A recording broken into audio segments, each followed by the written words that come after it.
Into the Pit, one of the most successful iterations of Five Nights at Freddy's story. It had a fantastic spin-off game, a graphic novel, even had a choose-your-own-adventure novel made after it. Odds are, even if you're only dabbling in Fnaf, Into the Pit has probably passed through your orbit once or twice. So it's insane to think that this story that spawned so many versions of itself, that became a fully fleshed-out game, was in actuality not a novel, but a short story in a book series. And only just the first story of many in the first book of many. Crazy. The Fazbear Frights series is a set of short story novels for Five Nights at Freddy's. I'm sure you've heard about them. While perhaps not talked about as much as their sequel series, Tales from the Pizzaplex, not anymore at least, this group of books was pretty popular for a while, specifically because of how it was used to try and solve mysteries from the main games. Into the Pit was the breakout star. But fun fact, not only was Into the Pit not the main story of the series, but it wasn't even the most important story in that book for the series. See, one of the most important aspects of the Fazbear Frights novels was the Epilogue exclusive story which stretched through the end of each book. This story involved a detective, an animatronic possessed by two kids known as the Stitch Wraith, said children Jake and Andrew, and their friendship/butting heads plotline, and most importantly, the return of William Afton as a self-titled creature known as the Agony. A creature perhaps teased in the games, but who never really appeared in them. Considering that the book series takes place after William's supposed death in Pizzeria Simulator and Ultimate Custom Night, and comes up on Help Wanted, where we see a strange familiar rabbit taking his place, a plotline about the return of William Afton at the hands of an angry, vengeful child, as alluded to in Ultimate Custom Night no less, was a huge deal, even if its canonicity was left in the dark at that point. This would have been big news. But it wasn't.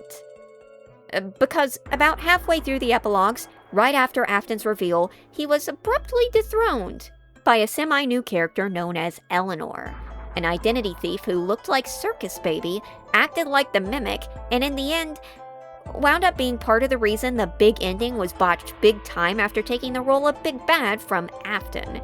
And that is no exaggeration. The situation involving the end of the epilogues is messy as all get out, involving established characters getting dropped and roles changing within pages. Which is crazy because, like I said, Eleanor wasn't brand new. She had already been introduced as a villain in a previous story and had done well enough over there. So why on earth did things crumble when she took over? And more importantly, why did Eleanor out of everyone take over? What made her so special? That'd be like, for example, in the Tales books, if the Mimic was suddenly chucked out from the epilogues and Lally from the second story took over. And he was also some sort of supernatural being, because yes, Eleanor's story does get that complicated. And today I'm taking another look at Eleanor. Another because my first look was one of my first videos, and in it I was a lot more driven by blunt feelings than actual explanation. And I think with how far the series has moved on since then that there's a lot more to talk about. My feelings too have changed a bit. So let's begin. First off, what is Eleanor? Well, that question kinda depends on if you're talking about her first appearance or her last. So let's start at the beginning. Eleanor, as first revealed, is an animatronic that steals others' identities by getting them out of the way and then projecting herself as them to manipulate others. She is a mannequin-like animatronic. In the book, she is described as having a sleek silver body with a narrow waist, rounded bust and hips, and a long neck with a button on her neck that looks like a heart. She has a clownish painted face with big green eyes, pink lips and pink circled cheeks, and red hair and pigtails. She is said to be wearing a short skirt, but the color is not given. She is shown in the pictures as looking a lot like Circus Baby, and that fits pretty well with the description. A slender, sleeker, silver supermodel looking Circus Baby. Though notably, while she looks like she's really tall, she's actually not. She's only a few inches taller than Sarah, the high schooler in her story, making her tiny compared to the 7'2" baby. Her colored book appearance depicts her as having a red molded-on crop top. Her long neck looks like a spring, and she has blue eyeshadow, and her cheeks and lips are red instead of pink. She also has plating that resembles Circus Baby's. Eleanor's newest design, and only in-game design, was in Into the Pit, where she appears as a cameo. In this one, she looks very similar to her finished book design, save that she has purple eyeshadow, and her top looks a lot more like Circus Baby's. but this is just her animatronic form, because, you see, as revealed in the later books, Eleanor is some sort of supernatural agony creature. But as that is such a big event, I'm going to save that for when I get to that section. Though also, Eleanor can sort of unravel her body and slither around as well. Didn't know where to add that on, so I just left that here. For the most part, she looks like Circus Baby. Let's get back to the identity snatching thing. Unlike Circus Baby, who was body snatching or skin snatching, Eleanor doesn't need to do that. She does ruin lives and destroy bodies, but instead of using them, all she needs to do is use her special heart pendant necklace to seemingly transform her into anyone. And also the heart-shaped button does the same thing. We'll focus on the necklace for now.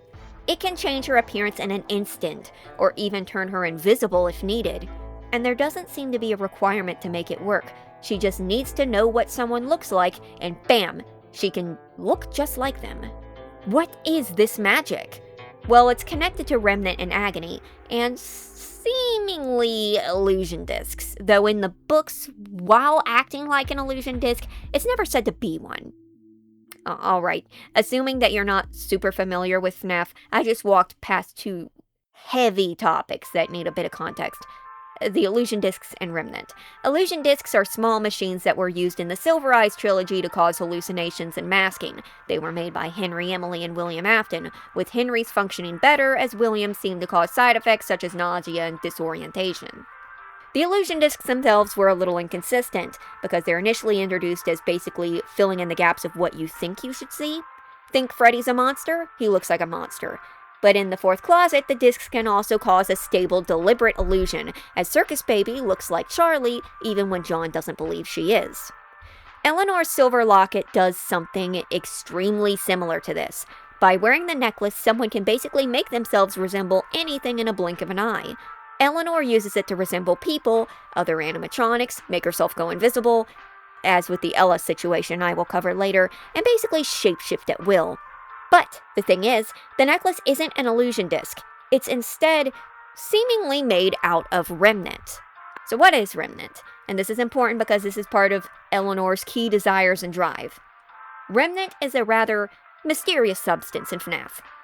It is originally introduced as haunted metal, in short, heated to a liquid molten state that makes it more volatile, but not heated enough to release the soul inside, with Molten Freddy being the largest amount of it. Molten Freddy is basically a big chunk of Remnant.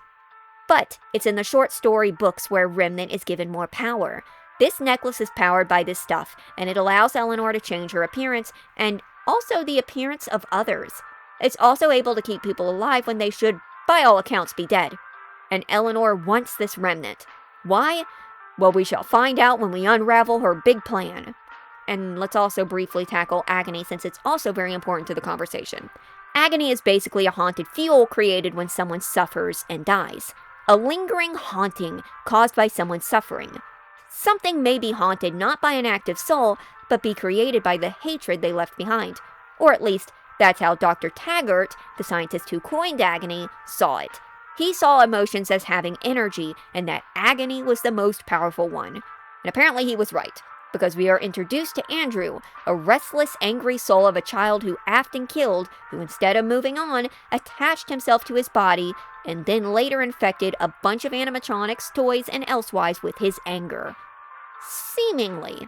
Because as we find out later, this, specifically Andrew's deadly agony touch, which can kill a human on contact, might not truly be from him, but the remains of Afton's rotten soul, who then takes on the name of the Agony for good measure. Keep that in mind for later. Many of the things haunted in the books are fueled by Andrew's agony, which might be tainted by Afton's own poison. That will be important. So yes, Eleanor's pretty complicated, but she wasn't always that way. See, initially Eleanor was just a one-off villain in the second story of Fazbear Frights, a series with Fazgoo, a slime that overtakes and replaces people, Sea Bonnie, slime that overtakes and replaces people, and Candy Noses that turn people into candy statues. Having an animatronic using a necklace that is possibly illusion disc technology to body snatch is a relatively easy concept to swallow. As it was in To Be Beautiful. In To Be Beautiful, a teenager named Sarah is extremely self-conscious about her looks and wants to be one of the popular girls, who she calls the Beautifuls. One day, Sarah finds a mannequin-like doll at a junkyard and takes it home and cleans it up, accidentally turning it on in the process. Seemingly, as we do learn later that Eleanor could have just been faking being deactivated. And yes, this is Eleanor, who thanks Sarah and offers her a wish. Sarah wishes to be beautiful, and Eleanor agrees to make her so. She gives her a heart pendant necklace and sings her to sleep every night, and every morning Sarah wakes up to find another part of her body suddenly altered. Her hands become delicate and pretty, her waist slim, and her nose, which she specifically dislikes, is made smaller and more shapely. Soon, Sarah is truly what she believes is beautiful, and as such, she is able to fit in with the Beautifuls clique. And all seems to be going relatively well. She asks out the guy she likes, but she snubs her only real friend. But she's still sitting with the Beautifuls by lunch, lying about her lavish lifestyle, which she doesn't have. Until one day she trips and falls and her heart-shaped necklace flies off. And suddenly she starts turning into garbage. She looks down at her beautiful body and finds it slowly being replaced with an amalgam of trash. Horrified, she makes it home and confronts Eleanor, and ends up finding bags of body parts in the garage, figuring out her devious plan. Every night she has been replacing Sarah's body parts with scrap metal and junk, and it was the necklace that was keeping her together and giving her the illusion of being a normal teen. But now with it gone, Sarah is literally falling apart. Eleanor appears, presses a heart-shaped button at her throat, and before her very eyes transforms into a duplicate of Sarah before running off into the world. Sarah falls apart and dies. I'll cover the Into the Pit Eleanor cameo here because it's basically a very brief retelling of To Be Beautiful. In the minigame, which can be activated by calling Oswald's mom's phone number, calling Oswald's mom's number in the past on night 5, that's a tongue twister, you play as Eleanor. Grant Her Wish is at the top of the screen, and there's an incomplete body on the right. It's a brown-clothed torso. Eleanor carries a brown-haired head, brown-shoed legs, and arms with pink bands from the left side of the screen to the right and onto the body. On the second go, the legs have been replaced with thinner pink-shoed legs. On the third go, the torso is now pink and thinner. And on the fourth, you now put the girl together on the opposite side, fit now with a blonde-haired head that is pulled into pigtails. When the last piece appears, a silver necklace with a blue pendant. You give it to the girl, the screen glitches in red and says, "Good job," and then the girl turns into a pile of trash. Obviously, this is just a retelling of To Be Beautiful, with Eleanor slowly replacing the pieces of Sarah. I think the only thing of note to be majorly different here is the fact that, some of the designs of Eleanor and Sarah are different, but the pendant itself is different. Instead of being this, as Jake describes it, sort of cartoonishly comical heart-shaped necklace, it seems to just be a normal-looking pendant with a blue gem on it, which would actually blend in a little better. But there's not really too much more to take from this. Now, what connection does this have to Oswald's mom? I don't really think any. The Count the Ways cameo, the story about the girl being trapped in Funtime Freddy, is activated by clicking a candy machine 100 times. I think this was just sort of like a secret route and shouldn't be looked too far into. Now, Eleanor seems to be a pretty straightforward Fazbear Frights villain, as many of the villains in the shorts aren't fully unveiled for why they perform their devious deeds. Eleanor steals Sarah's identity in a particularly cruel way, taking her body parts not to be used, but simply for her own sinister enjoyment, basically using her own weaknesses against her. No doubt anything Sarah wished for would have resulted in an equally sadistic end, though likely one tailored to whatever the wish was. But for what Eleanor was, she actually did very well. I personally think it would have been a lot creepier if it was revealed that she was taking Sarah's body parts to use them, perhaps to make a skin suit of her own or something like that. That would fit more with Sister Location, especially since she's styled to look pretty much exactly like Baby. But for what she is, the story does work. And if you're trying to do a toned-down version, this makes a little more sense. So, on the whole, not a bad showing for Eleanor. But there was nothing really to indicate at this point that this mysterious character was in fact going to be the main villain. So how did that come about? I'm going to try to make this as quick as I can since it's a very long story. Let's lay down some facts, most I already covered. The Epilogue series involved 3 characters: Detective Larson, who was investigating the Stitch Wraith, and the Stitch Wraith, who was piloted by 2 kid souls. Jake, a kind boy who was attached via the mask from his favorite doll, and Andrew, a vengeful boy whose agony infected various toys, trinkets, and even animatronics. Jake was doing his best to gather up all of the agony-infused items to stop anyone else from getting hurt. But he had a hunch. Something else was inside of their body. At the final hour, Larson confronts the Stitch Wraith, and after a tussle between Jake and Andrew, they go into a trash compactor. Jake and Andrew are nearly released from their body when something grabs Andrew and starts to pull him down. This is when they realize that something else is him, Afton, Andrew's murderer. He's not named at this specific point, but it's mentioned later. Jake manages to pull Andrew away, and he gets sucked away and vanishes, never to be seen again. Jake, meanwhile, is confined again to his now busted-up body, while the trash turns into a giant half-trash, half-random bones, all-evil rabbit creature known as the Agony, formerly known as Afton. This is when he's attacked by Eleanor, who crawled out of the amalgam.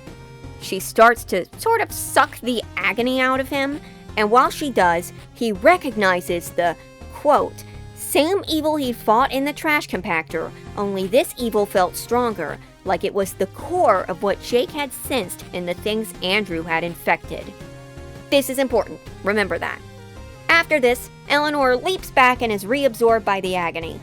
But she comes out again later when the Agony starts getting battered by a forklift and scrambles away. Afton looks pleadingly after her. Then he gets a look of despair. He drops his head, lost and defeated. Book's words, not mine. And Afton is shortly afterwards defeated by the puppet, who's there, by the way. After he's gone, Jake has the realization that Afton was too weak to do any of that. No, something besides Afton had been controlling the Agony. Something more powerful than William Afton, Eleanor. It's at this point when Eleanor transitions into the main villain, and let me tell you, it's already not a great start, but the final execution becomes a lot more messy. It is extremely bold to build up your big bad as the fan favorite William Afton, the man, the myth, the monster, and then have it revealed that he's so pathetic and weak that not only did he need Eleanor to do everything he did, but he was downright sad when she left. It's kind of... Well, if you are a William Afton fan, this might put you off Eleanor right away. Forget your villain, the one you've been reading all about. Look at this cool new chick. She's way more powerful and cheeky to boot, winking and all. And you may think that William was sad because Eleanor was actually his daughter. Well, don't you fret about that. We'll get back to that very soon, but she's not, so... him looking after her longingly is never explained. So it could either be that he thinks he recognizes her as something he created, or more likely he knew the second she was gone that his reign of terror was immediately over. Because as we know, the one thing that Afton truly does care about is himself. After this, Afton is mentioned, but never returns. This is his point of defeat, while the true evil presses on. So what happens next? Larson continues investigating while Jake wanders around alone. He ends up stumbling upon a young woman being harassed by drug dealers, and runs them off before protecting and even bringing food to the girl. But while he's gone, the girl seems to change. She's suddenly more put together, not as skinny, is animated and giggly, and isn't afraid of him, and is wearing a heart necklace. She tells Jake that she's a girl named Renelle, and that she had a falling out with her dad, ended up being sent away to school, ended up on the street, and now wants to go home. But this is a lie. This is actually Eleanor again, who replaced the drugged girl who she hid away, who wasn't even Renelle at all. Yeah, that's a detail that we find out soon enough. This random girl isn't Renelle, she's just someone else. And no, even though Renelle is Eleanor backwards, that's a legit name, she's a legit character. So Jake takes Eleanor home, where the ruse is revealed when she changes her appearance to resemble the actual Renelle. Also, Larson shows up, and he recognizes Eleanor, but before he can stop her, she looks at him, and just a look into the eyes of the all-powerful Eleanor causes him to pass out and enter a distorted dream world. And it's right here when the giant issue with Eleanor is revealed. The one notorious thing that Eleanor is known for comes right here. In this lucid dream, Larson witnesses Eleanor directly involving herself in various stories throughout the Fazbear Frights series, revealing that plenty of them and plenty of the former villains were just really Eleanor in disguise. Let me list them off in order. Eleanor created Plushtrap and was likely controlling him, as we see her making the goofed up Plushtrap with human eyes and teeth. Eleanor was Ella in the story 1:35 a.m., the haunted doll that was tormenting Delilah. Why, it was being puppeteered by an invisible Eleanor. Remember that story where the teen got cursed by Foxy and died during surgery after getting hit by a car? Well, turns out Eleanor snuck into the operating room and sabotaged the surgery, meaning that it wasn't a curse by Foxy at all. She was the one behind it. We've already been told that she was directly involved with Afton, but we get this backed up in a brief Man from Room 1280 cameo where she bursts out of his chest. Remember Hide and Seek, the Shadow Bonnie story? Well, it reveals that she was involved with that too. She smiles happily at his body, who is smiling back. And in Blackbird, yup, she tried to kill Sam by pushing him in front of the train and failed. And we know she was in To Be Beautiful as well. Eleanor's not just a villain. She's been fooling everyone this entire time. She's been there the entire time, secretly working in the background, being other animatronics, being other toys, being other monsters. She is that incredibly powerful. Ultimate evil. Eleanor is behind everything. Now, I have seen some questioning and doubt about the book saying that Eleanor is behind everything. And to be fair, the book doesn't specifically say Eleanor is behind everything. But it does say that she was behind everything in the epilogues. Andrew's agony, Afton's agony, their powers, and everything they affected. Which means that everything that could have been attributed to Andrew and Afton was really Eleanor the entire time, because without her, Afton couldn't stand on his own 2 feet. He died instantly. I don't think I need to tell you how much of a cop-out it is to say that your villain is better by just attributing stuff to them ages later. It doesn't really make Eleanor seem more intimidating, despite how desperately the story wants you to believe that she is just the most evil thing ever. Just like how her giggling and winking all the time doesn't make her more menacing. But let me keep going, now I'll get back to this point. So Renelle's father, Dr. Talbert, not to be mistaken with Dr. Taggart, is tricked to believe that Jake is attacking Eleanor, who he thinks is Renelle. He shoots her up with Remnant, which Eleanor desires. Power, life, eternal, she thinks, and Jake hears through his empathy powers. Eleanor gleefully sheds her disguise and becomes a monster. Larson is beating her up in the dream and is able to regain consciousness, only to be attacked by Eleanor's bloody gut tentacles that shoot out of her mouth and then goes back into the dream world. He finds her in a trunk and they fight. She gets these teeth and her skin turns gooey gray over a silver skeleton skull. He keeps hopping into the ball pit from Into the Pit throughout the years at different various stages to appear in other locations that might have been references to other stories, but they were lost on me, just to beat the hell out of Eleanor. He is just clobbering her every chance he gets. Meanwhile, Jake manages to get up and confront Eleanor, who's spewing black tentacles all over the place, but he's able to overpower her and contain her evil into a memory of anguish and rage and seal her away. And with that, Eleanor's defeated. Yeah, just like that. And that's the end of Eleanor. Later on, Jake finds the real girl and gets her to a hospital. He also manages to reunite the real Renelle with Talbert, somehow. They don't really clarify how that went down. And yeah, they are specifically mentioned to be separate people yet again. And then he throws himself into the ball pit where he finds the souls of numerous other victims and helps them by providing good memories. Okay, the end. Back to Eleanor. Oh my god. So where do we even begin in untangling this strange tentacle monster that is Eleanor? Which, first off, what is she? Well, I've been referring to her as a demon, but rereading through, she's more of like just an unknown being of hatred and evil who wants everlasting life and power and to torture others, and that's kind of basically it. She's kind of just the most generic evil thing you could possibly ever think of, and even her personality is one note. She's coquettish, to the point where she can't even stay in character without being a giggly party queen. But every instance of trying to characterize her is kind of moot because it always boils down to she's evil because evil, and not in a charismatic way, not even in an eldritch entity sort of way. Now, she's too Saturday morning cartoon villain to be Cthulhu adjacent, and she's too evil for evil's sake to have any standout personality quirks beyond that. She's like Slender Man if he laughed maniacally all the time. At least that's the vibe I got from the tentacles. Or the Ink Demon if he was voiced by my fun-sized best friend, except not fun, and more tentacles. Only one person can be that giggly and still be the most threatening thing ever, and she's no Funtime Freddy. Except, wait, Millie somehow ends up in the ball pit in the end, so I don't know, maybe she was. But this isn't just ragging on her, this is a problem that spawned from what she is, and that's a one-time character that suddenly filled a role way too big for her.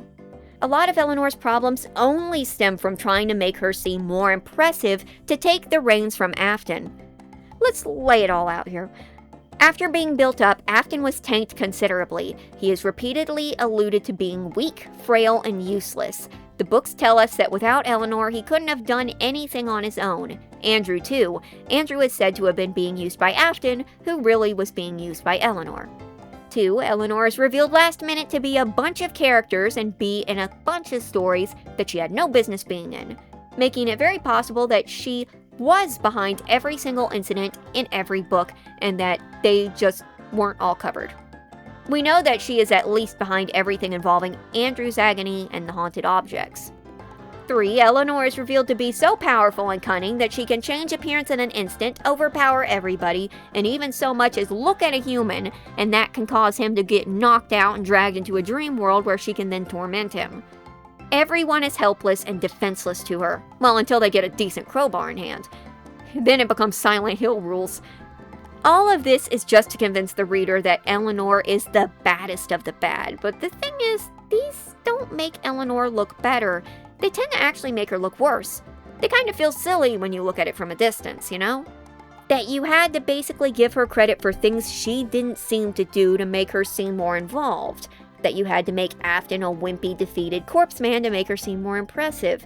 It feels like the story had to bend to Eleanor's will just to make her work, and because of that, she kind of didn't. She worked as a one-time baddie. She did not work as the ultimate evil. And that's the thing there.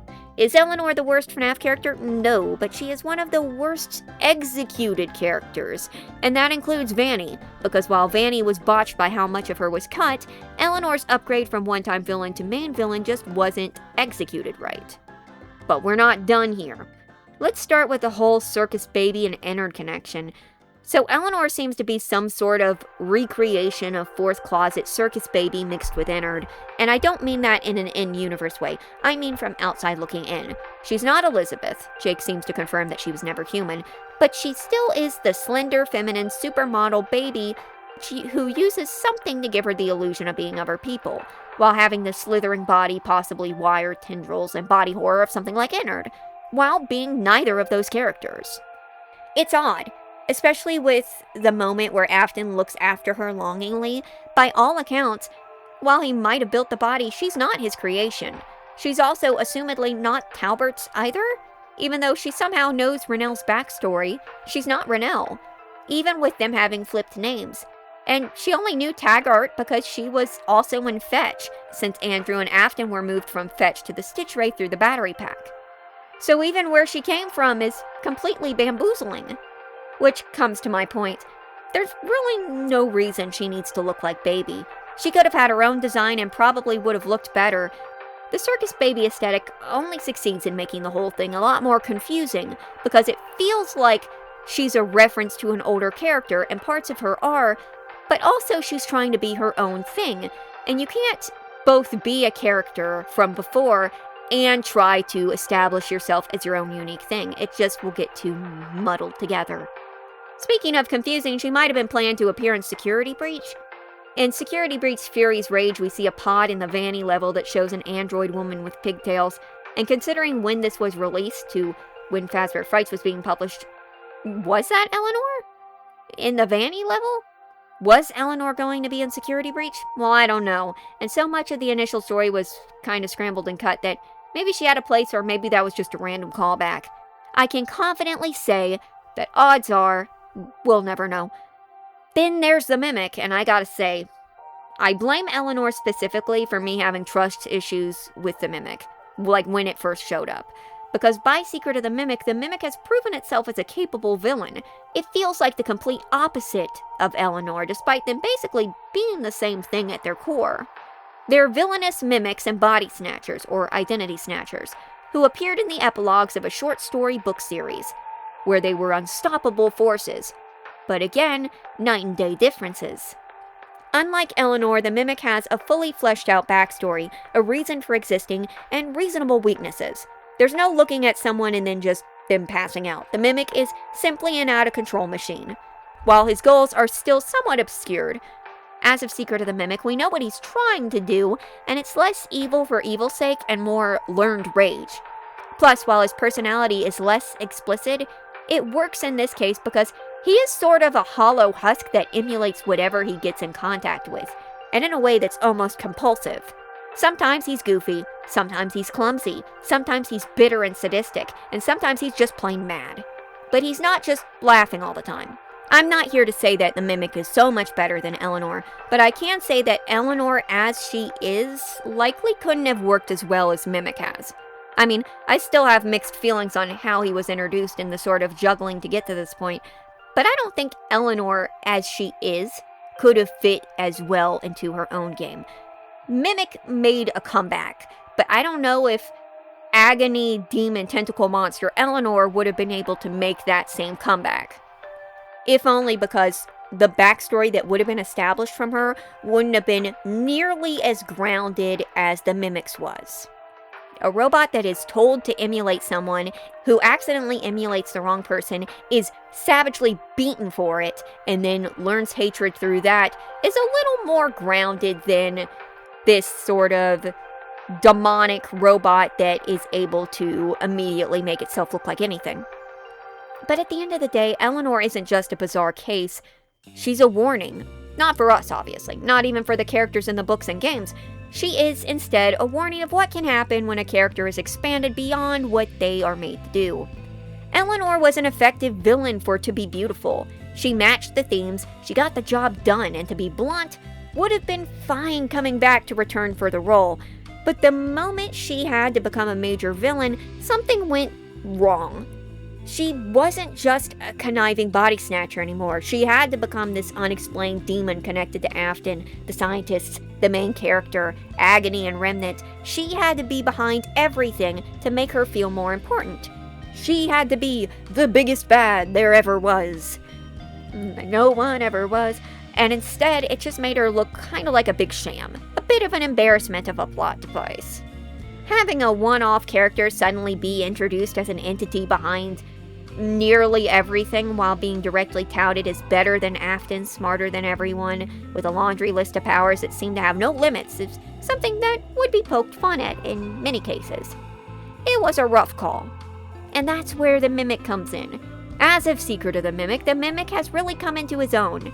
We know what he does, we know what he is, and mostly know his motivations. We are at the point where he is where Eleanor was in To Be Beautiful. Well, kind of. Mimic's definitely more fleshed out. But I mean in the case of being the main villain of their own story in Fnaf.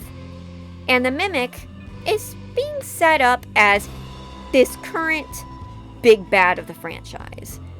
Hinged in with the glitch trap thing, the burn trap thing, the Baddie thing, and having existed behind the scenes through the entire series of what we know.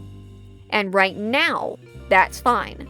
But we are very close to the place where an Eleanor situation might happen. Like, the Mimic is sidestepping around Eleanor, but he's mid-step and could topple right into her. And that is from the same thing that tripped up Eleanor, trying to shove more into her to make her fit the role of the ultimate evil, even if she wasn't entirely ready for it. Mimic's had, so far, better footing, but to become the main villain, he may have more past events attributed to him, and may suddenly be revealed to be behind more events. And I'm not talking about like if Mimic was revealed to be, let's say, the puppet's body that Charlie possessed, or if the Mimic was revealed to be the daycare attendant at some point, like if Runic and M2 were separated, or even that the Mimic was specifically there or did something that we attributed to Afton. All of those would be fine. None of those would throw the Mimic into the same limbo that Eleanor started to move into. I meant specifically if it was revealed, like, that the Mimic was the actual murderer the entire time, while Afton was just following his lead or watching from afar letting it happen, or if it was revealed that he was the one behind Charlie's murder or the bite victim's death, some specifically giant event that elsewise probably shouldn't have been attributed to him, or if it was revealed that Springtrap and Scraptrap were separate entities, and Mimic was the cool Springtrap while Scraptrap was just Afton. Actually, that would explain some things, but that aside. Or if it was revealed that Secret of the Mimic was misleading us, and that the Mimic was actually possessed by an evil Agony entity at the same time, and that it just couldn't possess him too until Edwin beat it up a little. You know, that sort of thing. That thing that changes what a character is in the pursuit of making them better, only to lose what it was that they had before. I'm not saying that the Mimic is doomed. I'm not saying that the Mimic is on that path at all. I'm just saying it's never too late to check the rails and make sure you're securely on them, you know? And that's the thing with Eleanor, really. This whole thing has been leading to this. The trouble with Eleanor, how she was basically in the exact same position as the Mimic and yet has been somewhat forgotten by the community or left behind with Fazbear Frights. Largely because she didn't make it into a game. There's no denying that. But there wasn't much of a demand for her. And that's because the efforts taken to make Eleanor into Fnaf's most powerful and cruel villain sort of broke what she had. It overcomplicated what was, at that point, a relatively simple concept, making it so that, just to describe what she is, has a lot of dead ends and rabbit holes. And you know me, I'm not like the world's biggest William Afton stan or anything, but even I sort of hummed judgmentally when the book was talking about how useless Afton was without Eleanor to make him strong. Was the implication that Afton's been possessed by this creature even before this? Has all of his actions been controlled by Eleanor? The world may never know. I'm not against Eleanor returning, but I hope that if she does, she kind of returns to her roots. Even if the same themes and questions are there, sometimes the attempts to explain the mystery only lead to more questions. Sometimes a villain works better when they're only skin deep, but it's hard to be the main threat if you're that thin-skinned. That face might peel off and reveal something hollow and wiggly hiding underneath. Oh no, wait, that's just more tentacles. Well, I hope I made up for doing Eleanor so dirty last time. My feelings on her are different now. I still think she's flawed, but I'm less annoyed by what went down and am more just sort of fascinated by how it went down. It's such a complex and overcomplicated story. Looking at it, it's actually very funny at times. If you read through it, not taking it too seriously, and you think of all the twists and turns and the weird stuff that goes down, it's actually quite comedic. That's not the intention, and I'm not saying it's so bad it's funny. I'm just saying that, in the right light, it could be seen as like a comedy of errors. She's just like a quirky little hot mess. I'd love to hear your thoughts if you got them, but I think it's time to end it here. Rest in peace, Eleanor, who may still be trapped in a memory of rage and pain, whatever that exactly entails. Thank you for watching.